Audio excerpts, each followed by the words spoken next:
Hey everybody, welcome to episode 29 of the Hyperbolic Time Chamber Podcast, where we fit 15 days of content within an hour. And I'm with Ron Kauanoe as always, and Thach, my co-host. And I'll be introing us tonight. This is Jeffrey Louie. Hope everyone's staying safe out there. But without further ado, shout out to Anchor for holding it down for us, and enjoy the show. So, lots of news this week, boys. What do you guys want to start off with? What's the pre-order fiascos? Yeah, so as our title says, PS5 secured. Let's talk about the PlayStation conference that just happened. So, Oh yeah, sounds good to me. yeah, that's the big juicy content that we're talking about today and we're showcasing. So, yeah. So as far as this conference goes, Sony had their PlayStation conference. What day was it? Was it on Wednesday, right? Yeah, Wednesday. It was Wednesday last week, and last episode we made some predictions on what was going to be shown, what they needed to do, what the prices were, and all of us were wrong, I think, for the most part. I don't think anybody got it on the head. But it was crazy though, because we did not see this coming, and after I thought about it, there was a lot of cool stuff. But basically, if you haven't heard, Sony PS5 conference was on Wednesday, and they revealed finally the release date and the price and a bunch of solid games. So the price is officially $399.99 for the digital and $499.99 for the physical. So we were all wrong on the price point. I did not see that coming. I'll be the first to admit it. I thought we were all right. But it made sense. I think we were close. Because what they did was they talked about how the cost of the consoles was rumored at $449. They moved it up to the physical one because you have to include the Blu-ray, so that's extra $50. They discounted the digital one, $50. So basically, if you sell both of these consoles, they will equal each other out. They'll net no profit, but basically one will pay for the other one, so it's good. But I was not even thinking about that option too, so that was pretty cool. So yeah, I mean, I guess it's typical. It's certainly typical to take a loss. Xbox is definitely taking a loss with their system, but they, as we said before in previous podcasts, looks like our audio is cut out there. Testing one. As I said, Xbox, they could definitely afford to, let's say. Jeff, you back? Yeah, I'm here. Okay. Yeah, I think I like their structure a little bit better than what Xbox doing in terms of just the exact price points, which is, you said, $499 and $399, correct? Yeah. And then Xbox is going, since they're the competition, they're doing for this higher end is $499, same price, and then they're good. What is it? The S is $100 cheaper. Yep, it's $299 or $299.99. Yeah. So do you think that's gonna make like a big difference for PlayStation in terms of competition in terms of pricing, since it's $100 cheaper? Is it gonna compete more now that I don't know? I don't know how to describe that. Like, you know what I'm saying? Like even the playing field a little bit, but yeah. So and I was mentioning before I got cut off my internet was that they could afford to, let's say we could all agree they could afford to take this cut, but isn't the Series S like just a repackaged Series? I mean, Xbox One X, or is it a little bit stronger than that? Stronger. A little bit stronger. Okay, that's a pretty good deal then. But But I think for the hardcore gamers though, we're still going Sony because just for the games. But I think for more of the casual gamer that only plays like maybe the multi-platform games like Xbox, even like Call of Duty, even though they get the maps a little later. I think for people that mainly played third-party games, it's nicer for them to get a console cheaper or a potentially stronger console for the same price as the PS5 with the physical disc drive. So yeah, it definitely makes them a bit more competitive. But continue. Yeah, I was just thinking that because when Christmas time come and parents and stuff go buy systems, they're going to be looking for the cheapest system, and you think that's going to have an adverse effect on what PlayStation is selling, even though Xbox doesn't maybe care as much to sell? But do you think that's going to make a big difference right now? Yep. Probably not the biggest difference, but I think for sure it would make a little bit of impact. I mean, it's more probably competitive price with the Wii. I mean, not the Wii, the Switch, Switch. since they're the same Mm. price. But one system's way more powerful. But like you always True. said before in the last podcast, you were saying they're playing two different games. We got Nintendo with the mobile market more, things Mhm. like that. They're probably more in game against mobile games. True. No, I agree with you. So I'll talk about Xbox first, then I'll talk Mhm. about PlayStation. Xbox, we said last week that the price point was perfect for them. You know, they could afford to undercut. They don't care what platform you're on, whether you buy a new Xbox or you buy a Series S, Series X, PC.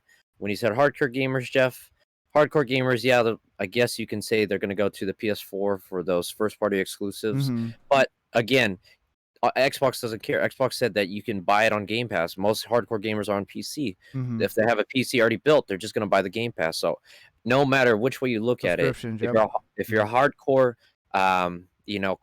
casual player, Xbox has that advantage. They have that way where you can kind of pivot wherever you want. Hey, we're going to appeal to the casuals. Oh, you don't want to build a PC? Here, we built a pre-built one.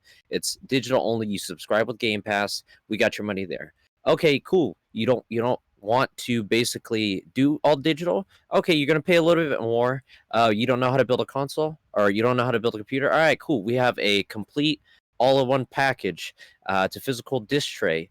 All right, it's a closed system. You don't even have to mod or anything. Here it is. It is $500. This is our top of the line product.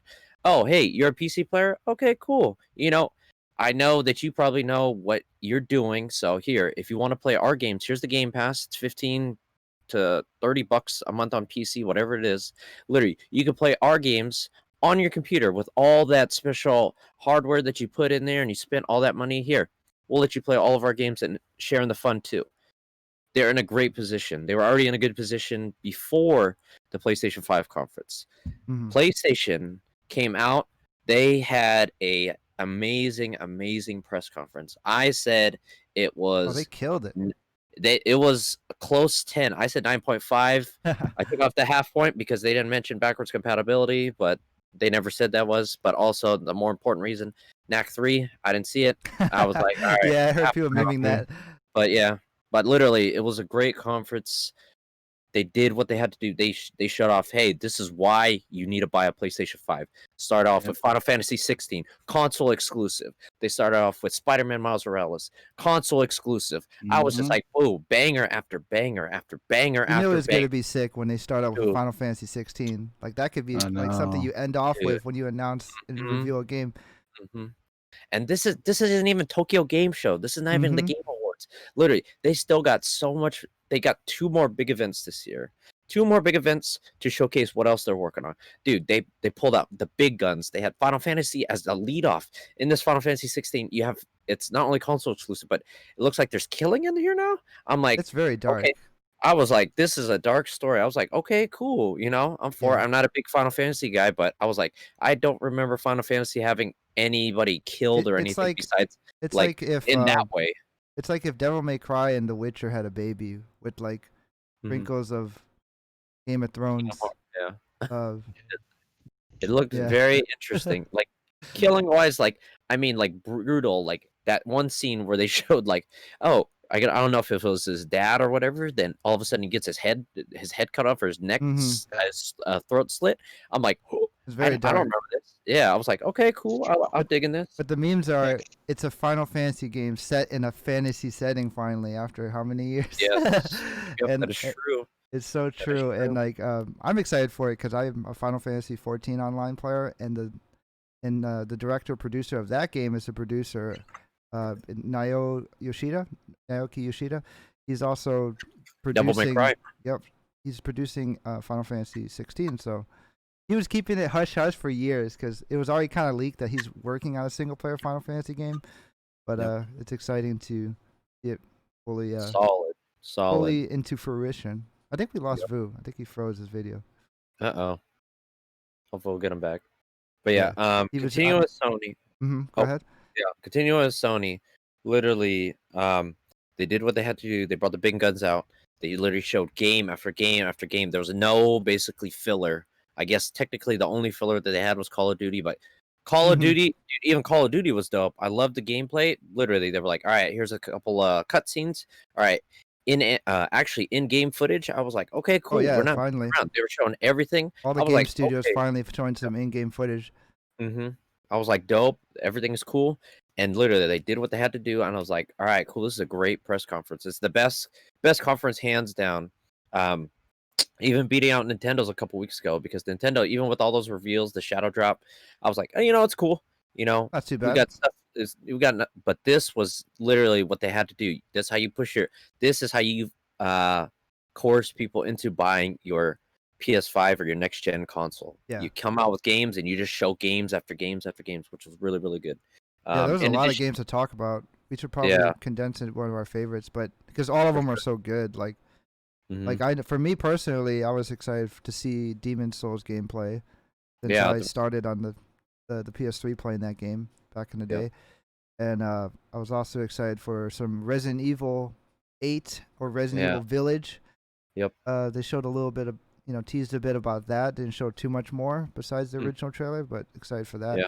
I mean, obviously there was also God of War Ragnarok near the end, and those are probably the big three for me. Of course, Final Fantasy 16.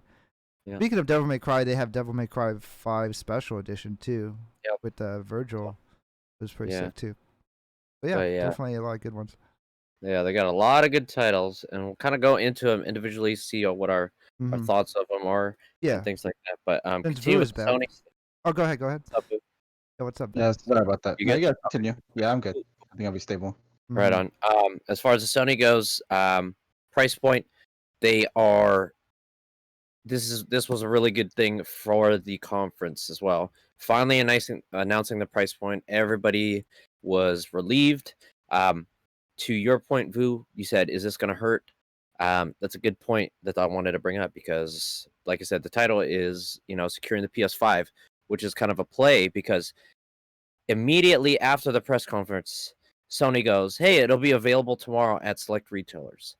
Oh man! It wasn't available tomorrow. It was available 10 minutes after the conference. They sold out immediately. Walmart went live. GameStop went live. Amazon went live. Literally, Best Buy went live. All these sites crashed. Walmart, I think Walmart was the last, or no, Target was the last one, I think, that had it up. And basically, it was Walmart. Sorry, it was Best Buy, GameStop, Amazon was late that night, Target was late that night, and then Walmart was the last one that basically had it. But literally, it was about 10 minutes after the freaking conference. All the pre-orders went live on all these retailer sites. It was super impossible to get one unless you were in the store watching the conference, or unless you were literally, on bots. You had bots on there on these websites, because you could not get through it. Yeah, all the websites crashed. They thought that there was an attack on the website just because of the influx. Literally, it was just crazy. Like, I was on my way to work, and I found out that the PS5s went live, and literally by the time I arrived, it takes me 20 minutes to get to work. Literally, it was already gone. I was just like, geez, but it was crazy because, a lot of people calls. I had probably like over 400 calls just saying, asking for PS5s. And I saw your friend post on Instagram. He was like, I had this many people call and this many people cuss me out, and I was like, damn, what a day! It was like Black Friday, dude. Lightweight. Yeah. So I'm curious, how does something like that even happen? How are these companies like? What is their communication like, where Sony is not communicating to them properly, where they can't? That's the thing. Isn't there embargoes on these pre-orders to where there's a time before you can hit? Yes, I don't understand how so. Everybody pretty much is when that register is doing like midnight on or their own whatever. time. I know, right? I mean, I think this has been kind of going on forever, though. Like, I think Vu froze again. But to answer this question, like, I mean, you work at retail at GameStop, you would know more about it, Ron. But it seems like even some of the retailers, I'm kind of tying it to with the NVIDIA 30 series cards too. I've heard some of them even like kind of leaked it out, sold early as well. And I mean, it happens all the time. Like people even working at retail could potentially be doing something like, oh, I will hold one for you. And that's where a lot of the stock, I mean, it does happen. It's not supposed to happen, but it does happen. I'm not saying like every store does it, but it could happen. I mean, I worked retail before too on Toys R Us, and then you Mhm. could easily, hold one aside for yourself. To be Mhm. honest. And Yep. and when there's a shortage of supply, all it takes is just a few employees all picking up one, and then like there's most of the stock is already gone. So Mhm. it's really Yep. tough, especially now during COVID. A lot of people have picked up gaming, and they're a lot more interested in having a new console at this point.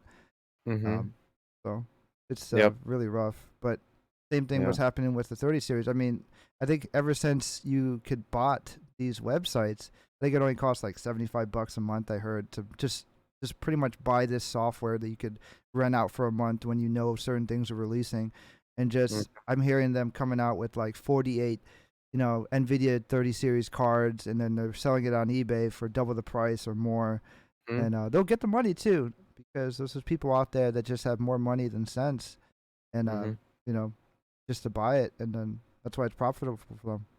Mhm. Yep.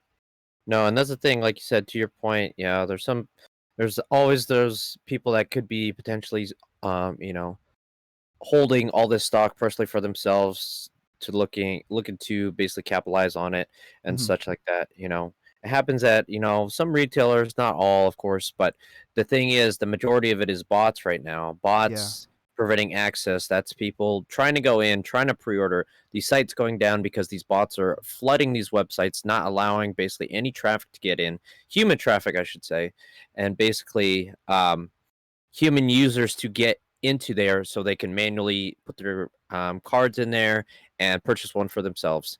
Like you said, with COVID, the supply is very limited. The demand is super, super high because everybody's getting back into gaming because everybody's stuck at home. Um, with it, the bots literally are winning right now just because Oh yeah. with people, they're Scalpers trying, are a yeah, little happy right you know, now. you have scalpers basically trying to take all of this Capitalize on it. stock before everybody has even a chance. And And I we'll talk look at it about like this too: is that there's probably a lot more scalpers coming around this time because a lot of people lost their jobs. So mhm, they're probably selling a lot of the stuff they have at home that's of value, or yep, buying and selling. Just pretty much the basic type of things to make money when you're self-employed in that way. yep, But they yep, gotta do what they gotta do. I'm not gonna hate on the hustle, but yeah. definitely it's a little scummy for sure, Oh especially yeah, if you for buy up sure. like that big of a stock. Exactly. So Yeah, when I when get it. when bots are coming out like 10, 12 PS4s, I'm like, or PS5s, and 20 cards, I'm like, hey, it is what it is. It's technically it's a free market, but I'm like, dude, if you're not technically, you know, starting at the same position and you already have that step ahead, you're Hmm. faster than a human interaction. That's not really the same. That's not basically equal, and that's It's kind of not. bullshit. So, but It's I'm not. like, all right, cool. It is what it is. Yep. And even Sony came out and said, this was a botched launch. What you said, Jeff. Hmm. Companies are supposed to have certain things in place, but something got leaked out, and all of a sudden, one retailer basically snowballed after the other. They've made it available, and these retailers, they don't want to lose out to the other Oh retailers, so yeah, they're yeah. like, hey, let's go live. And at this point, there was nothing really Sony could do. They couldn't be like, no, no, no, you take all these down. People were already coming in selling them out. Hmm. So they came out with a statement earlier today or yesterday. Was like, hey, we had a mess up botch pre-order launch. We're gonna make it right. We're gonna make some more available to you guys, and it'll be ready for the holiday season. So I don't know what that means. I believe Nvidia had something similar as well. Well, yeah, even that Hmm. one too. We'll get back to that. But Hmm. with Vu, I wanted to go back to your point Yeah. about how this is this basically shortage of PS4s or PS5, sorry, could affect the overall holiday season and this generation for PS5. So with them, um, with the limited supply of PS5s, like you said, grandma, grandpa, mom, dad, they're looking for, or aunt, uncle, they're looking for the cheapest console. When PS5s are sold out, they're gonna be like, "Hey, we want a cheap console, a new gaming console for whoever I'm getting it for."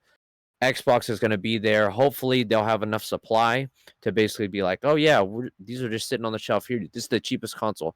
This might be detrimental to PS5 because if it's readily available when the PS5 is not, of course, parents, grandparents, aunts, uncles, guardians, literally, they're going to buy this up just because, oh, this was the only one they had. You can play all these other games. And so that's one of the downsides to this. Yes, of course, PS5, it might have stronger exclusives, yada, yada. You can go back and forth about that argument all day. But having systems readily available, Xbox is winning because they have PC covered. They have the casual, cheaper end covered. And they have the mid-tier. With the PlayStation, it's a great price point because you have an all-digital console that's $100 cheaper. That's $100 more than an Xbox One S, which is still affordable. And you have a price or a console price that matching the most powerful Xbox. But if they're not available for purchase, then of course they're going to lose because you have nothing to sell. Literally, you only have, if you have Xbox manufacturing these S's and X's and having them readily available on hand, people are going to get tired of waiting, fed up. People that ask for it might not get it until next year, so they're going to buy an Xbox in the meanwhile. Yeah, I could see if Xbox has more supply, I could see them doing well in the, let's say, the holiday season, for sure. Yep. But I want to ask you a question for you guys. Like, we'll go for any listeners out there who missed out on like maybe an NVIDIA 30 series or, the PS5 and stuff like that. Do you really need to upgrade? Let's probably dial down the hype a little bit because I've seen some of the testing that's been going on for the NVIDIA 30 series. It's not as good as NVIDIA kind of hyped it out to be. Definitely a great card, but not like 50% or double performance like they, let's say, touted. Only on certain games, right? Maybe like Minecraft of RTX full resolution and all the graphics turned on. Okay, yeah, there you got double performance. But most games with RTX lighting, you're not going to get like double performance. Maybe like 20-30% more for the most part. Still a great upgrade, but other than that, like I feel like a lot of people have great graphics cards already. Like someone, for example, who has like a 2080 Ti already that wants to upgrade. Yeah, like the people. That's the thing though. That you're talking about people that hey, you just upgraded last year. Do you need an upgrade? For those people, I say no because literally you just upgraded. You don't really need that. But for me, dude, I'm running a 660 Ti. People that maybe run a 1080 actually need it. That's what I'm trying to highlight for. For the people literally that they're people, I would say if you have a 1080, definitely it's worth the upgrade because you go from an that's me. ATX That's my to RTX card. That's pretty cool because you got a lot of new features. People that I would say have a 2080, it sucks for you because you paid hella much for that card. I would want to hold on to it longer if I had a 20 Ti. You can literally get a card that's more powerful for cheaper than what you paid. That 3080 is a very, very, very attractive price point. Of course, it's on the more expensive end, but the 3070 and 3080 definitely a lot more bang for your buck. Yep. Price versus performance, you will get very, very, very good value out of that. If you get an MSRP, don't buy it from the scalpers. Yeah, don't buy it from them. But going back, even with that, that 37, they didn't announce, or they announced it, but they haven't launched that one yet. So that one's coming in about a month or so. But I would say, if you have a 1080 or below, definitely worth the upgrade because that is a lot of price versus performance value right there, and I think it's definitely justified. So, go ahead. What about Vu? What are your thoughts on it? Yeah, honestly, like you guys are saying, if you have a 10 series or below, why not upgrade? Because get RTX. Yeah, 4K gaming, you have to upgrade your monitor, but if you're still playing on 1080p, you can still have ray tracing and all the other fancy stuff until you're ready to upgrade your monitor, because that's what I plan on doing. If I get a 30 series, I'm going to definitely get a 4K monitor or 1440p at the very least. At least 1440p. I think that's a sweet spot for sure. That's what I've been rocking. I agree with you. Like, definitely, there's a lot of capable cards out there. I dare say even the 10 series cards, depending on what games you're trying to play. Yeah. I mean, let's not e-waste these cards. I mean, most likely you're probably going to sell it to someone on eBay or something like that. But I'm gonna hand me down my old card to my girlfriend. So see, that's still a very capable card, the 1070, GTX 1070. So like, that's why I try to tell myself. I guess like, as getting older, I'm not too excited about the PS5 release or the new graphics cards, and just kind of content in my life where what I have, I just appreciate what I have right now. I mean, I guess when I was younger, I mean, you buy into the hype. I love it. Like, oh, this is sick. But really, it's just the same old song and dance, just wanted to like, there's going to be more available later. You might have to wait, in 2021.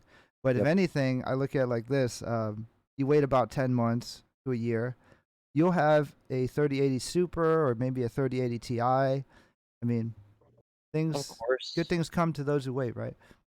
Yeah, but then you could say that about that. Oh, hey, why should I get the 3080 Super? The 40 series is coming out, and it's literally that's just That's the a end little. of the That's 2 cycle. years though, at least.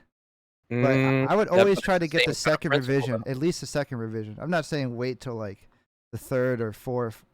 Like, I mean, we look at like, I'm gonna go a car analogy. You look at the 2020 Supra for all your car fans. The Yeah. first year launch Supra was underpowered, overpriced, and then a year later they make a 4-cylinder one which is cheaper and they pump in more power in the 6-cylinder model and they improve like the car all around just a year later. So that's all I'm saying. It's like usually when the first batch comes out, and this is from experience because when I bought, going back to the graphics cards, the GTX 1080, I kind of felt burned that like less than like 10 months, they released a 1080 Ti which had like 30+% performance boost for around the same price. And I was Mhm. like, dang, man, I could have just waited like 10 months and got a much better card that's still much more relevant today. Like, Yeah. hmm In But my that's honest opinion, like what kind of like what you were saying, like the timing things when it comes to if you always consider yourself timing out every time you buy yeah, a new thing, you're gonna be sitting around waiting forever. Because honestly, you just exactly. exactly. Yeah. eventually you have to take the bullet and just go Yeah, into it and just move on. Because technology is always moving fast, and there's no way, exactly. nothing is future proof. Never tell yourself that's the biggest mistake Mhm. anybody in Mhm. technology makes is saying future proof. That's not true. I guess Yeah, if you the need it now, definition. don't really wait. If Yeah. you need it now, you don't have like Ron, like he has like a 600 series Yeah. graphics Mhm. card. You need it now. I wouldn't ask Ron to wait. Like if you could get it now, I just don't get it. need it now. I want it now, but I mean, Yeah, well, I we don't need it, but like yeah, you know what I mean. You're in the yeah. need for it more than someone that has Mhm. like a 1080 Ti or something. Right. Yeah, I Yeah. agree with you on that point. hmm And to Vu, yes, the Yeah, definition that's a of good point, Vu. future proof, I think if you have your own version of future proof or your own definition, if that piece of technology fulfills that kind of concept that you have, like, oh hey, I want to have this technically future proof, meaning I want this to last for like 7 or 8 years. Okay, and if it fulfills that, by all means, go for it. hmm Um, but like what Vu's saying, Jeff, that's exactly what I was getting at. Is you constantly wait around. Oh hey, this is $3. I'll just wait till it goes to $2. Oh, this is $2. I'll just wait till it goes to $1. Oh, this is $1. I'll wait till it goes to 50 cents. Like literally, you're gonna be constantly waiting. But like you said, of course, if you are the type to basically buy every year, this might not be the card to basically upgrade. Yes, it's got awesome stuff, but if you're coming from a 2080, not really. Even a 10 series, you probably could get by, unless you want those other features like that green Yeah, I'd say screen 10 series. You don't even have AI. to either. Yeah. Yeah, because with the RTX, the GTX cars and the RTX has the AI that basically removes the background and has that I noise like those cancellation features. built in, Mm. which is only available to RTX cards. So I mean, from the 10 series, I would say if you want if you want those features, yeah, sell your 1080 or basically use it as a second computer and then upgrade. But if you're coming from a 2080, a first gen card, I would say 2080. I would say probably not, just because you could probably still take advantage of those at the less performance. But then again, I'll bring up another example with Oculus. I was about to buy the Oculus Hmm. Rift One. They just announced the same day as the PlayStation 5 that they're coming with the Oculus Rift 2, and it's going to be almost what? It's probably $200 cheaper than the previous one. But then again, it's because what the trend I'm seeing this year is literally all these companies, they are very conscious of the state of the world, and they're basically keeping a lot of this stuff affordable, which is very, very, very good on their part. With these new technologies, they're making it affordable. They're basically enacting sort of payment plans, so that way everybody can enjoy this kind of stuff. I don't know about Oculus, but I'm talking about the Xbox, the payment plan that they have going. Yeah. They're making it very, very affordable for anybody to basically own. Um, and the payments are reasonable. You just make sure that you pay it on time, blah blah blah. And um, going forward, I'll find out how much you have to put down and stuff like that. But the theme of that is making the new technology affordable and a price that won't technically break the bank or give you enough time to basically save up for that stuff. So it's very, very cool. I like that the companies are taking that to mind because it's a smart move. And if you were to put it at a unreasonable price, of course, nobody would buy it. And then it would be just a waste of a console launch kind of thing. So, yep. Yeah, I feel you. At least that I'm happy that Nvidia, Microsoft, Sony, they're very cost conscious of what the economy is right now. Obviously, there's a lot of competition because they're all, in the gaming industry per se, and they all price their units very fair and appropriate. Yep. And we're not trying to tell you like what to spend your money on. I mean, if you want to buy the latest and greatest every year, hey, do you, boo? Go ahead and buy the latest and greatest. I'm just saying, for people who don't have the means probably, and they probably should spend on toilet paper or food or something right now. Definitely hold on. Not the end of the world. These companies are not. I don't think they're artificially, withholding stock to build hype. I think it's just that it's just increased demand and also probably lower production because of COVID as well. Slowed down shipping times between here and China and whatnot, where the cards are made and what. But yeah, that's crazy. It's just boggles my mind that we barely just got the price of the PS5 within less than 2 months of its launch.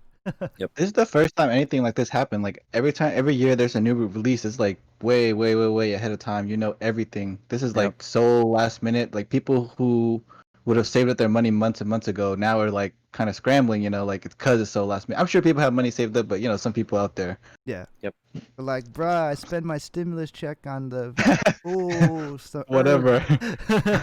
I don't know. Yeah, exactly. So I spend it on rent and groceries to live. There might be another one in October. They need say to be a gamer. That's PlayStation money. There's gonna be so many memes when if there's another stimulus check in October or something, whatever they're discussing. Oh my God. I wouldn't be surprised Donald Trump wants to do it because to help his votes and stuff like that. Do whatever he can to make himself look better for the voting. This is not a political show, but it'd be funny. I could see the memes coming through. Be like, hey, what's up? PS5 money, 380 money. Yeah, but hey, I'm not gonna lie though. If I do get a stimulus check, I probably would buy. I can see it. The memes is gonna roll. Yep. But now for real talk though, real talk. Definitely, like Jeff said, good things come to those who wait. Good things come to those who wait, and he's not wrong because you have to look at it. Do your research. Every year, Apple comes out with a new iPhone, Apple Watch. a new Apple Watch, new Apple iPad. You have to see the trend when these companies do it, so that way you don't get burned. It's an easy trend too. Yeah, you don't buy it a month before and regret your decision. True. I was reading on Nvidia's subreddit where somebody last month bought a 2080, and I was like, you knew this was coming. You knew there was something in the works, and why would you buy it? That's your fault. You didn't do the proper if it's within research. Return policy. Return that ASAP. Exactly. But it's just dumb because they're like, you're ruining. I'm like, no, you have to do your research on this stuff. You knew PlayStation was coming out with a PS5 model. Why would you buy another PS4 right now when you know you're on the eve of the new system? That doesn't make sense. I heard so many people buy PS4 Pros and like, oh my God, I spent the same amount as much on a PS4 Pro. I should You're living under a rock? You should already know. It's coming. Just hold your money and wait. Like, why would you do that? It's those people that want that stuff instantaneously. I want to play now. I don't want to wait. I want to play now. And I mean, hey, you do whatever you want with your money. That's not upgrade for a little while. But literally, I mean, hey, it is what it is. If you want to spend your money, all right, cool. I want it. I want it now. That's the mindset that some people have. But I mean, it is what it is. But don't get mad. My point is, don't get mad at the companies because you didn't do your proper research. Every year you get a new card. Every year or every couple years you get a new card. Every couple years you get a new processor, or what is it, Moore's law? Every 18 months, processing doubles or whatever, processing speed doubles. Basically, you're gonna get a new series of CPUs. Literally, do your research. Potentially cameras. Just wait. Holiday season comes up. That's when these companies want to announce their new product and let you know, hey, holiday season is coming up. You better save it for our new stuff. And that's the thing. Cameras you could probably wait because they kind of don't change too much, but definitely do a little bit of research for sure. You don't know if something's around the corner. Like when I bought my mirrorless camera, it came out like a year ago. That's actually considered very recent for a camera because it's not like they release every year. So maybe every like 3 to 5 years. 3 years or something like that. Yeah. So people still use like a mirrorless camera from like 2013 or over 10 years ago, and it's still very usable. Yep. But yeah. I have a few more questions about the. Well, actually, I want to go back to. We can go back to the. What was it? The pricing for. Oh no, the digital. The difference between the digital and the all digital. Wait, no. For the PlayStation digital 5? and diskless, or what is it again? Digital and physical. They just call it. Right. I call it Fat Boy and Slim Boy. Okay, physical and digital. Okay, so to me, since Xbox is going to be selling their digital version for so cheap, and then of course PlayStation has their own version, and I'm not sure if the physical version is probably selling more than the digital, correct? I'm assuming it is. The physical is $100 more. The disc drive has a little booty, has a little pop, or more pre-orders. I mean, in terms of pre-order. Yes. Oh yeah, that thing would sell more. We got the physical guys in the house, okay? Because like I said, the price point, you want to sell more of the physical ones because that'll negate the cost of the digital ones because you're taking if it is true that it's $449 to manufacture, you're taking the $50 loss on the digital. Yeah.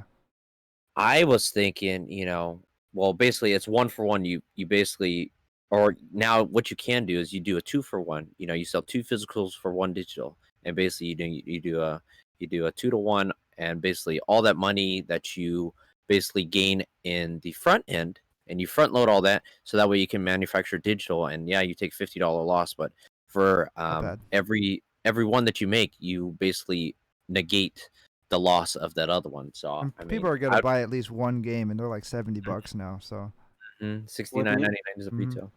Well, do you think that's the reason why the price between the PS5 and the PS5 digital is only $100 when the only difference is the disc drive? When disc drives are only like $20. Oh yeah, they're trying to make some money.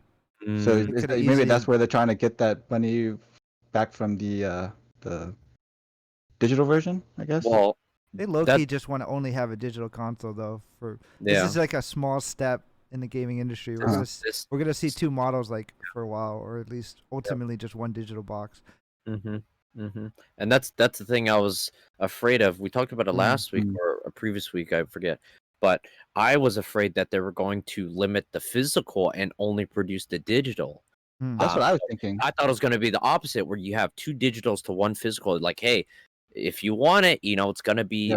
When I talked about it last week on our predictions, I said $5.99 for the physical and then $4.99 for the digital, because I was thinking that, hey, if it's $4.50 to manufacture, of course they're gonna upsell it about $50 and only make $50. But hey, if you want this physical, I mean, there's not a lot in the market. It's a lot rarer. You can buy this for $100 cheaper. You should go for this one. Okay, if you want it, then they're gonna charge you out the ass for it, basically. So that way they make sure that they get their money. But going this route, this is actually pretty smart, because like Jeff said, it's a price conscious decision. In this time, they're going to win over the customer, because when it comes to the Xbox Series X or the PS5, the people are going to be like, okay, cool, what do I get? Oh, okay, PS5. Oh, it's not available. I'll go with the Xbox. All right. But that's the thing, with this pricing structure, I didn't think that they would take the loss, because I was like, Sony is really conservative. I thought they would maybe market at the price. No, we lost Ron for a second. So assuming, well, actually, that's my difficulties that's my internet.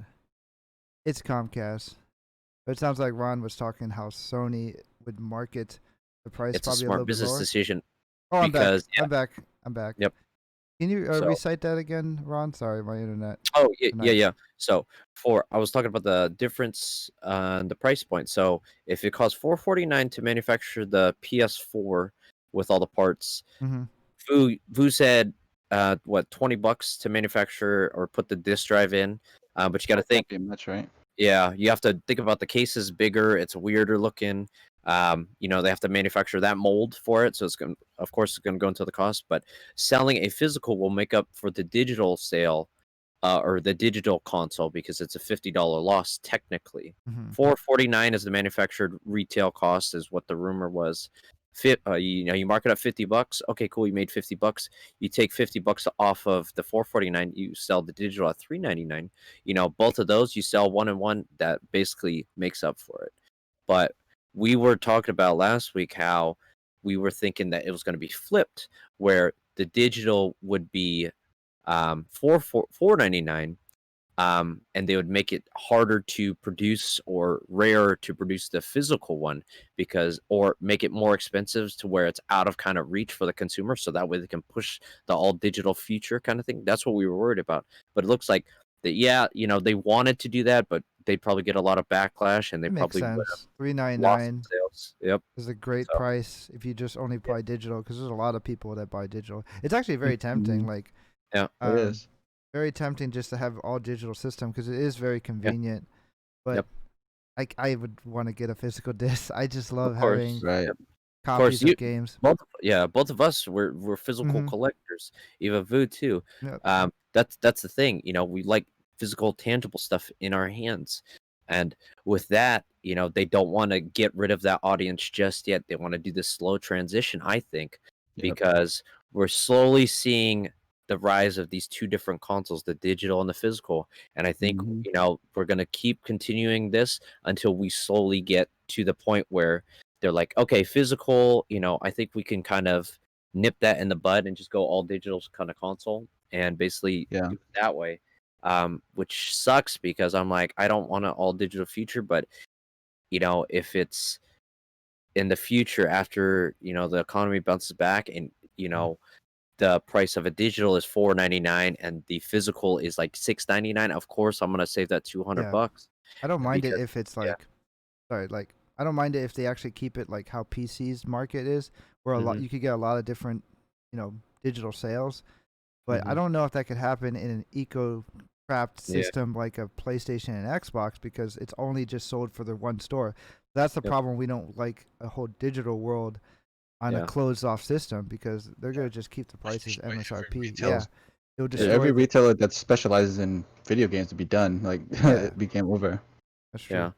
And it's one of those things where if companies are buying wholesale codes, basically, how much can you really afford to lose while still staying in business, having storefronts, Unless you're excuse me, Walmart, they sell like like that. Switch games for like $10 less. $10 all the time. less. Yeah, I But saw that's the that. thing. They diversify their market Mm. with Mhm. these They could take the loss on it. with the specified retailers, GameStop, all these like mom and pop shops, or not mom and pop shops, but The gamer basically ones. these specific ones. They cannot Mhm. afford that because that's their niche. They only sell this and they specialize in this. Walmart, we got the shotgun approach. Yeah, we'll take the loss on the games, but you'll come in, walk through our aisles, you'll buy some snacks, you'll buy some drinks, you'll buy Yeah. some clothes, maybe some pajamas, bedding, blah True. blah blah. And I always tell people, it's like when you come to GameStop, they specialize in games. When you go to Best Buy, they want to sell you a TV, they want to sell you a fridge, they want to Yeah. sell you other stuff. They don't specify in that. Gaming is just one part. And that's why they can afford to take that loss on some of that stuff. Same thing with other big box retailers, Target, Walmart, Amazon. Amazon's like, whatever, man. All Amazon's right, cool. always you could be buying Yeah. something else, because they have they pop Vast all these selection. recommendations and everything. Online Walmart, like they have everything. Oh, for sure. They're Yeah, the it's evil crazy. online corporation killing brick and mortars out here. But Yeah. it is what it is. I guess that's Exactly. one thing. You can't you can't protest out of. I mean, you gonna go to Amazon warehouse? Like, we're gonna protest, like all the raiding. It's like they're raid proof in a way too. It's kind of weird. Yeah. But yeah, no, it's crazy though, because we're slowly transitioning to the digital, all digital kind of thing. I Oh, think, and no. I'm not Even feeling it. And I don't like it either, but I believe that's where this. I mean, if you look whole at every world. kind of media that we have nowadays, books, movies, TV shows, everything is streaming. Freaking Even books, podcasts, Barnes and everything you Nobles listen is to kind is of slowly streaming. dying. I mean, Barnes and Noble is Borders. dead. Borders There's closed. only bougie areas that have Barnes and Nobles. They're barely alive, but Borders is pretty much gone. Mhm. You have your YouTubers are going to VTubers as well. They're not even using the real face anymore. They got this like anime caricature VR YouTubers now, and that's becoming a big thing. Yeah. A lot of things are just going digital. Mm-hmm. Yeah. So it's video game is just the next step. Like I can't see it not going that way, honestly. I think next year this is probably either the last, if not the second to last generation of consoles we'll see with physical disc trays. To be honest. Mm-hmm. It might So, be, I mean, you yeah. look at If it lasts PCs for the and next 5 years, we see all yeah, digital. mm-hmm. yeah, because consoles follow the PC trend more now than ever, and Oh, everybody I know absolutely. owns a PC. You Disc don't have tray. a disk drive. Yeah, everything is on your hard drive or SSD or whatever. We have no choice. So I just see it just makes sense. That's where it's going, and it sucks for all the collectors and all the people that like the tangible stuff. I feel bad for you guys because I like tangible stuff too, but I also hate clutter. So I was like, Yep. Yeah, I'm kind of in between, you know. Yep. yeah, I get it. I mean, like during now, like someone who has a lot of collection, though, I guess you could open up a little YouTube store. I mean, not YouTube, but eBay store, and like you can, yeah, you look at Ron showing the collection in the back. You can Yeah. really sell it, get a little bit of the money back. You know, maybe a little bit of Definitely. profit on some games that you bought cheaper. But yeah, man, like looking at an all digital world, man, I see it coming. Yeah. It's coming. Yeah. I The don't problem like with it, but it's that, coming. Maybe it's better yeah. for the environment. I mean, less plastic. Yeah. And Yep. True. But I agree with you on that, and it's less manufacturing costs for the companies. Mhm. But then again, we will see I don't where think they'll pass the savings on us, but yeah, they're not gonna pass the savings on to us for sure. Because literally we're gonna see, oh hey, we're gonna put Madden 18, yeah, we have that one. It's $60 or it's Mhm. $40. When you Yeah. take away that option for physical, oh man, that's the future I'm afraid of is literally Do you having guys these think price points. Do you guys think that maybe Steam or maybe Steam might be the first company doesn't that would start allowing you to maybe sell like a digital code of your game to somebody else and make a little bit of money? You think that could be a Hmm. possible feature, a used online market kind of deal where Ooh. I They've can been generate a kind of code, doing that. send that code, and like do a PayPal transfer or something like that. Yeah, that's true. I mean, they've been kind of doing that with like virtual items. You know, Mm-hmm. like drops you Do that get with from Counter like Strike. CS:GO or something like that, and you could like Yeah. auction it out. Yeah, I could see that. Maybe within their own ecosystem, companies could probably do Mhm. that. I guess. Perhaps I don't know the legality issues of it, but Hmm, I'm sure Right. if we're all digital, there might be a lot of changes. Yep. But I think probably not because that's ultimately what they want to prevent. They don't want to use sale market. That's what they Yeah. want to kill off. But if they do a resale market online, they can still get a percentage of Yeah, if what you the like, regulate it, yeah, Steam will say Yeah. I can see that. you want to resell this game, we can still take 10% instead of taking nothing like with the physical market. It's That's still a true. Like at possibility. a GameStop Yeah. or a mom and pop Mm, game store where they take absolutely zero profit. At least they Yeah. could Right. find a middle ground where they get like like maybe a 30%. That's always pretty standard. There Yeah. you go, something like that. Yeah, but that's probably what they already get like brand new. Yeah. All right, so And something a little cheaper, maybe like 10%. I don't know. Mhm. that's the thing. How would they kind of, deal with that if everything is code based? Like, what would you do? You would sell your code would be good for what, 5 uses, or that's the Could thing. be And limited. technically, You it's not probably can't used. sell it that much. That's a good question. Probably one Yeah. time use per sale or Mhm. something like that. Hmm. And that's the thing. I'm like, you'd have to change the whole ecosystem for that. Whether Yeah. it be like, okay, cool. I'm thinking it could be potentially going along the lines of not microtransactions, but basically you play the game, you earn in-game currency, or basically a universal PlayStation coin. Mhm. You get a PlayStation coin for playing X amount of hours. Okay, cool. You played 100 hours, that earns you 10 coins. All right, cool. That's a sixth of the price of a new game. So I could see them doing something like that in the future potentially. But That's it's crazy. I can't fathom a market where you can just sell codes, like already Yeah, used codes. they already kind of almost do that, like with CD keys, and it's kind of under the radar, like a little bit Yeah, shady. I think what yeah, it's just gonna be is just subscriptions. It's gonna be more yeah, Game Pass That's type true. services. Exact Game yeah. Pass. You know how Yep. like Yep. we don't buy DVDs anymore or like Blu-rays Yep. really. Mhm. It's gonna be Oh, all I, like Netflix. download I think subscription. that's gonna be it. Yep, Hmm. for sure. And then even with that too, that's the thing, because what you're saying, Vu, you said that there's the one ecosystem.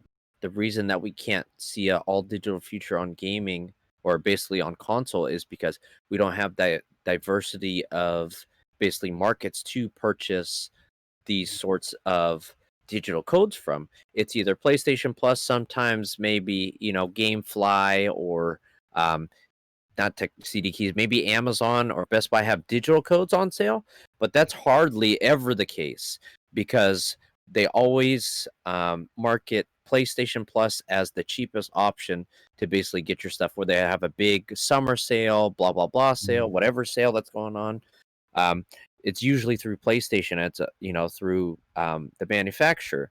We don't really see with Steam. You have CD keys. You have what's that? G G 2G game G2A G2A, GMG, Yeah. CD keys. Man Gaming. Yeah. There's a Yep. site. There's just Yeah, a Green Man bunch of Gaming, there's a GMG. bunch of marketplaces that potentially We can mentioned offer this, you yeah. a real key for a discounted price, and everybody's kind of Authorized like resellers of keys. authorized resellers of keys. Yes, but you don't really see that with PlayStation or Xbox right now, and that's the Monopoly in thing. there. Yep. So, unless there comes a market that diversifies this and is able to offer these digital codes at a cheaper price, I think we're going to see a GMG, monopoly. sorry to interrupt, but GMG, they do sell PlayStation codes, but they don't ever sell it very cheap. It has to Yeah. be like, MSRP for the most part. Maybe Yeah. it's like 5% cheaper. That's nothing. 5% cheaper, But yeah. it's a start. I mean, maybe you could just go to these external websites and buy the keys. I could see that. And at least make them cheaper, like more Yeah. PC lines. Yeah. Go And on. that's the thing, with the physical copies, you manufacture 100,000 units or whatever like that. After it's traded in, then of course the developers, they don't get any more of that profit. But then again, that's why it creates that discount on these older titles. You trade in a Madden 11, we're not going to give you any money for it, but you're able to buy it for $4 instead of $60 when it first came out. That's the thing. You create that sort of market. You take that option away, you're going to see that Madden 11 physically or digitally go from $60 to potentially, we're going to discount it only $20 just because it's an older game, and you're going to pay $40 for like a 9-year-old game. That's the future I'm afraid of. I think But we're already kind of seeing it though, because those sites that do have a cheap, future. yeah, it's gonna be Yep. more along that lines. Like the way these sites, like G2A and stuff like that, some of them, I'm not sure if they're official CD key reseller, but what I know what they supposedly do is that they buy the game off a country that has like a low currency value, and then they resell it to a country obviously that has more value in money. So it's kind of like flipping pretty much. Yeah, and they don't like buy that. exchange rates basically. They mess with. They just mess with the exchange rates. That's why the price fluctuates like every minute when you check those sites out. And then also, I know that Steam is trying to do away with that because a lot of people are buying certain copies of games. I think it was New Horizon Zero Dawn that just came out for PC. People were buying it from another country cheaper for like maybe $40 US, the equivalent, instead of buying it from the US store for $60. So yeah, a lot of people are gonna save like $20. That's still money right there. So it's definitely a constant battle in the digital market. So if everything was digital, it would be interesting to see. But I did want to bring up though, if you guys want to move on to that topic of PlayStation, you guys mentioned about PlayStation Plus.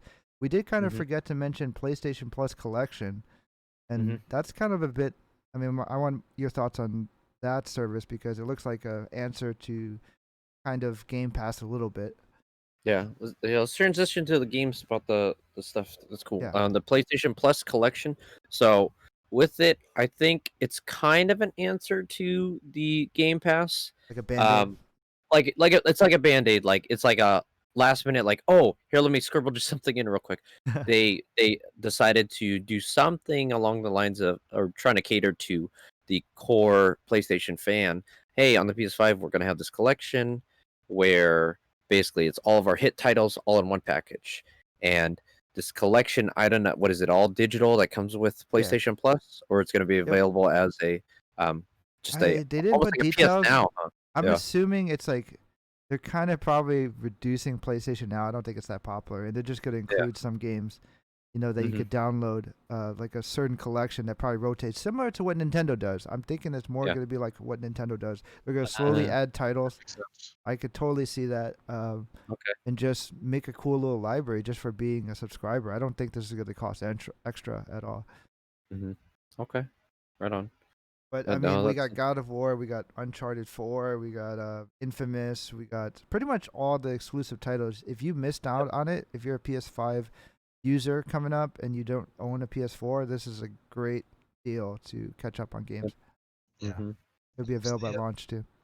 Yep. If PlayStation were to play this the right way, they can honestly destroy Xbox in a way that they wouldn't even. Because if they were to make this a game, even if they put restrictions on it and made it more of a Game Pass, and you have Mhm. all this whole collection, and Game Pass has the unique thing about them is that they release first party games day one, like Halo. New Well, not games, anymore. yeah. Being But if it wasn't being, pushed back, it would have been a first party day one game, and PlayStation would never do that for like a God of War or Mhm. Uncharted. But what I can see them doing is maybe releasing those games, normal price, whatever, and then maybe 6 months down the line is when they can add it. And so the Yes. players Yes. who, already are hardcore, want to play right away, can do that. Yep. They And then already bought it. They already It'll be like invested. rotated, People. yep. rotated And then differently. 6 months later, yeah, they can rotate it in. Now's your chance to play it, and then play it, and then rotate it out for something else. Like Exactly. True, they can true. work it out. Like those good thing, like Jeff said, good thing comes to those who wait, and True. Mhm. Look potentially at this all could those be a games. situation. Yep. Mhm. Mhm. So, and I'm wondering if they do, hey, if they have a, benchmark where if we sell 1 million units in, 3 months, or, not even 3 months, like maybe a month or so, basically it gives them a time frame where, okay, cool, if we double this sales goal, we can release it X amount of months after the release. Because honestly, that would kind of drive hype for it. Be like, hey, if they wouldn't, of course, let the people know, but if they had that benchmark behind the scenes where they're like, hey, if we hit 2 million unit or 2 million physical sales, then we can release it like 4 months down the road, included in that. But then again, yeah, that'd be interesting to see them implement something like that, or Yeah. so that way the physical people get their thing. But then again, it could backfire because why would people buy it when it comes out with the potential PS Plus membership, so $60. So it'll be cool. That's something they have to play with, but I do like that idea that you're running with, Vu. After a year or so, then it comes Yeah. out, you can play It's it. something to try out to at least compete with Xbox. Don't let them get away with it. You got to compete with them somehow. Bro, you should have just did Well backwards present. compatible all the way to PS1. That's what I said, man. I would have bought Oh, a hands they'll down. put like classic collection games, kind of like what Switch does, and Mhm. competition's good though. It just struck my mind that it is similar to what Switch does with their classic games, a bit. Yep. But if I Sony, 100% agree. if Sony had like the backwards compatibility up back to PS1, you know how much big of a library they would be able to put for PS1, PS2 games included with PlayStation Plus. Oh my It'd be goodness. insane. But I'm sure it probably costs a bit to license it. But Right. I mean, come on, let's be honest. What does that $60 a month? I mean, if you pay $60 a month to a year really Mhm. get you besides just online play, maybe some discounts, something that they could Online be offering you for discounts, free. free games. Yeah. To be honest, I mean, let's be Yeah. honest, it's a bit of a rip. I mean, it started with Xbox Live back on the Xbox One. I mean, the original Xbox One. But Yeah. I feel Xbox like started it all. yeah, it Yep. started off, and props to Sony though. They did do the game collection first, and then Xbox Gold. I mean, it just pretty much adapting to the market. Competition is beautiful, and we wouldn't have a great PlayStation Plus collection without Game Pass being such a value that it is, and then Yeah. Switch offering kind of like the Netflix for classic Nintendo games for only $20 a year too for Switch. So it's like, damn, yeah, you really got to offer something a little bit more, because Xbox, not only they're giving you the Xbox Game of Gold a month, offer free Mhm. games every month. You could, you're just Yeah. trying to up their value on their. Yeah, it makes so much sense now. Looking at PlayStation Plus, they did need to do something to up their value on their membership, and this is Mhm. it. So Yep. good. I agree. And then I think, of course, going back to the original Xbox changed the game with online gaming. With it, Mhm. they made it more standardized, and that's why we have all these online Yeah. services now. Which, I mean, it's good because now we see, if we didn't have that introduction of Xbox Gold, when they revamped it, got away with the points and stuff like that, and they started giving you 2 free games a month.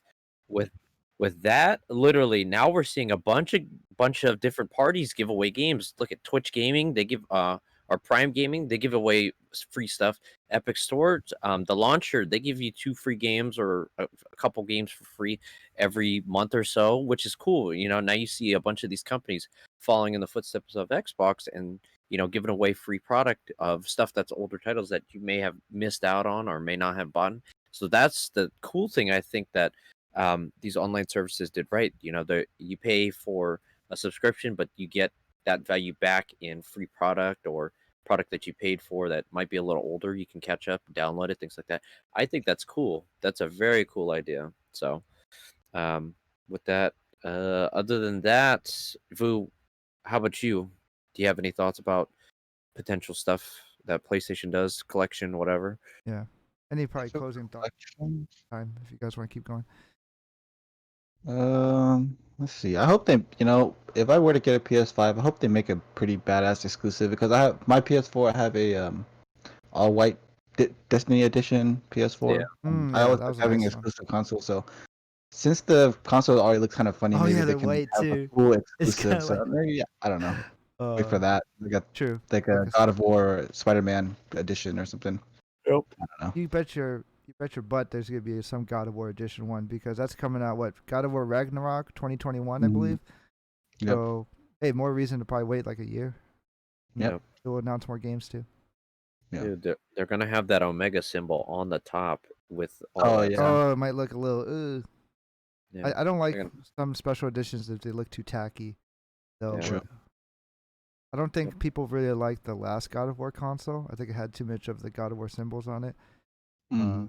Yeah, really it was depends. kind of that gray was kind of off-putting for me. Mhm. Yeah. Yeah, I always like maybe this would be finally the generation that I wait for like a special edition console just to buy because I'm always Yeah. like buying the launch consoles and upgrading them in a few years or whatever. Oh yeah, I mean we forget that most likely they're gonna make like a revision in like maybe 3 years, not that Yeah. quick. Say about midlife, yeah. Yeah, about like midlife. Yeah. PS5 Pro kind of thing. Mhm. Mm-hmm. Yep. Or when is the 25th anniversary of PlayStation? Because I don't want to miss out on another one. Oh Mm. yeah, Oh that man, 20th if anniversary one was sick looking. that dude, Dude, that's that's why, probably man. the best looking one, honestly. It was sick. That Literally, PS4. that's why I I would take. gotta get the console Oh, you for got it. the controller. Yeah, Yeah, The nice. it's Yeah, controller. nice. I like the gray color scheme. Very yeah. I would pay for classy. it. The 20. Mhm. What is it? 20th edition? 20. Which one is it? Dude, 20th. it's like $600 or $700, I think. Yeah, it's pretty Dang. pricey. It better Yep. have PT on it. Oh, dude, if it has PT on it, it'd be That's game another $500. over. That's another Yeah, $800. yeah, dude. Oh shoot! So, I wish I kept jeez. PT on my PS4. Same here. I regret not having it. I could at Nope. least sell my PlayStation for Oh man. CP. I mean, That's what- I guess in other news, I believe Kojima is working on a horror game still. I think he's. Really? There was rumors with him still having talks with Konami on making some sort of horror game. Mm-hmm. Oh, What that was what a you think while of that ago. new Resident Evil? Because I know you really like Resident Evil. Oh yeah, that's a good one. Resident Evil 8. You know what? I played Resident Evil 7, and Resident Evil 8's going to be with the same main character again, Ethan. Yeah. Mm-hmm. And also it's going to be first person as well. I feel Mhm. like I'm a little bit disappointed because I enjoy first person shooters, but for Resident Evil it reminds me of the third person gameplay. Yeah. So it's Yeah. a little bit going away from what the roots of the the series is for hardcore fans, but they're really just buying on the trend because you look on Twitch, everyone plays a first person horror game and Yep. they're trying to buy into that audience, Mm. and I get it. And they did a great job with Resident Evil 7, but Resident Evil 8, I'm interested in the story that making Chris Redfield look like a bad guy. That's Mhm. pretty interesting, kind of divisive type of storytelling that they're going Mhm. for. But I wish they would. I don't know. For me, I wish they would make a third person, still camera. Yeah. Let's give you the tank option to controls. change. Yeah. Yeah.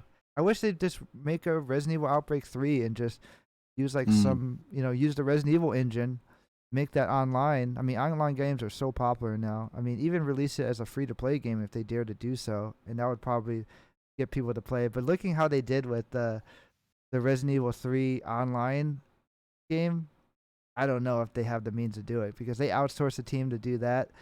It looked Yeah. pretty terrible. I mean, Resident Evil Outbreak 1 and 2, you could still play that on the PS2 emulator, and you could play with the Mm. community on there. But I guess it's only a small minority, but a lot of people would love a Resident Evil Outbreak 3 type of situation, just to make like even if you just make it kind of budget, probably sell it for like $30 to $50 or $40, whatever. And even though it's a kind of a small game, I think it could sell potentially well. A lot of people just love horror games nowadays, especially like streaming it on Twitch. Mm-hmm. Yep. So, I think it's pretty interesting. They didn't really show too much, but apparently the trailer showed a lot of cool nuggets. If you're like into the Resident Evil lore, it showed like it looked like the Lost Plagas, like little parasites and stuff like that hanging around, and then everything is really kind of very Resident Evil 4 vibes. If you got that from it. Yeah. What are you guys' thoughts on it? If you guys are interested in it. It's like a monster. It's like a Van Helsing, like that's. Oh yeah, the kind of, wolves and stuff. Yep. So like it can be that kind of stuff, and I like that they're going back to the roots of it not being an action shooter. It's literally it's a horror game at its core, and that's what I appreciate about it. Yeah. If it's just more Resident Evil 7, if you didn't play Resident Evil 7, if it's more like that, that was a solid game for sure. Yeah, more for horror. sure. Yep. Did you play it, Vu? Oh, but I plan on playing it for October. There you Oh go. yeah, Right I'm saving it. stream it. there you go. Stream it on it. Yeah. My internet's garbage. I can't stream anything. Oh yeah, that's true. You need a good upload. Connection with you guys. Yeah, Yep. I remember when I streamed Resident Evil 7 before Resident Evil 2 remake came out. There was so many people watching because, if you're gonna stream that game when Resident Evil 8 comes out, there's gonna be so many people watching, and there won't be that many people streaming it. So it's like a good game to stream to find discovery, because Twitch has a terrible discovery. They need to fix that channel discovery. But Just cover our channel. Yep. Oh yeah, it's tough. It's rough out there, but definitely that wraps things up. Unless you guys have any final thoughts. Yeah. Here, how about we go through our most anticipated game? We'll just say which one we're from the conference. Yeah. Okay. So yeah, that's a good one. For the PS5 conference, what did you guys think that you wanted to pick up, or if you were to get one, what's a day one buy for you guys? For me, for 100% for sure, if God of War was a first day drop, that would have made me buy a PS5. Oh yeah, no question. Sure. I agree with that one. And then, Spider-Man, I'd probably gotta get that on PS4 because that's coming out on PS4 and PS5, right? PS4 and PS5. That's oh correct. nice, that's smart. Definitely gonna play that, and those two are probably the most ones that I'm looking forward to. Solid. How about you, Jeff? You know what? I didn't know. Yeah, if Resident Evil 8 definitely was out. Actually, I have a PC to play that, so that's why it's hard. That's why it's hard for me to even sell me on a PS5. But I didn't know Miles Morales was going to be on PS4 as well. That's crazy. That kind of deters me even more to not buy a PS5 at launch.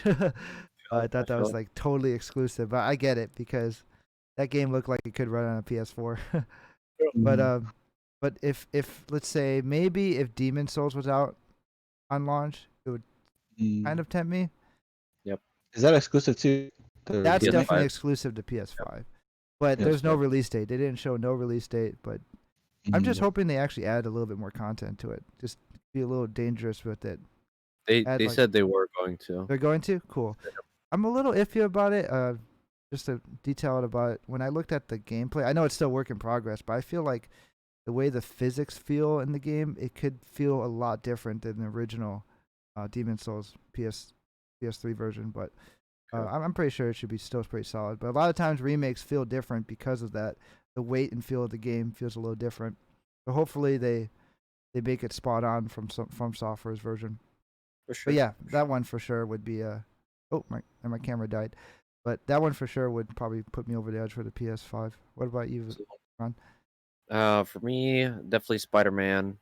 Final Fantasy, just because it looks so different and it looks like it's set in a fantasy kind of land. So definitely after playing 7's remake, I'm slowly collecting all the Final Fantasies and trying to get that completed.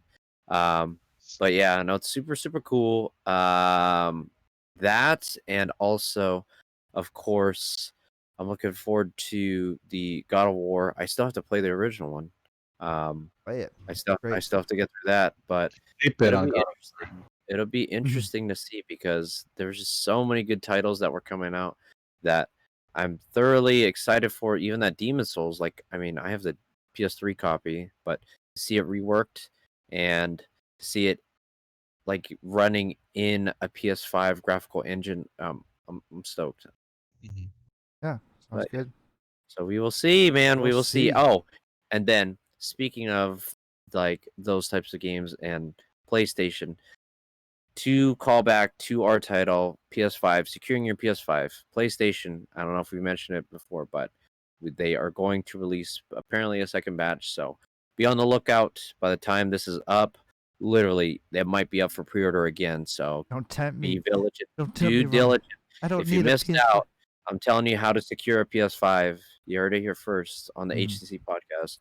Stay tuned because they might go live on the websites of these retailers. So have notifications on, things like that. Nice. That's the best way to secure a PS5 because at this point, if it's all digital and you have to do it literally through websites, you're going to have to deal with bots, other people trying to fight in. If physical retailers have them again, you better find out what time they open so that way you can go get yourself ready.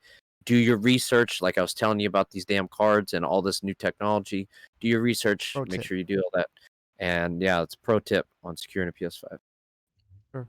Yeah, let's Yep. go ahead and But yeah, outro out. Everyone throw out their socials. Go ahead, cool. Boo. Yeah, check me out on Twitch, Instagram, roll_f. Yeah. Solid. Ron. For me, right here, at Ron Kauanoe on all the socials, Instagram and Twitter. Facts. And for me, you can find me on 350Z Time on Twitch, Twitter, Instagram, Facebook, all that cool jazz. Definitely follow the HTC Podcast Instagram. Follow us on Twitch. Follow us on YouTube for sure. Subscribe, like, comment. If you want to watch the video portion, especially if you got this far in the video, you're the number one. You're the MVP. So definitely show some love. Smash that like button on there. Or give us a 5-star review on Apple Podcasts. We would really appreciate it. So definitely help to grow the channel, and we continually see growth. So we appreciate that, and it gives us the motivation to keep doing more content for you guys. If you want to be extra generous, you could also donate as little as $1 a month through Anchor.fm on our link in the description below. So definitely consider that. Otherwise, you guys listening, totally appreciate it, and we'll catch you guys next time. Peace out. Peace.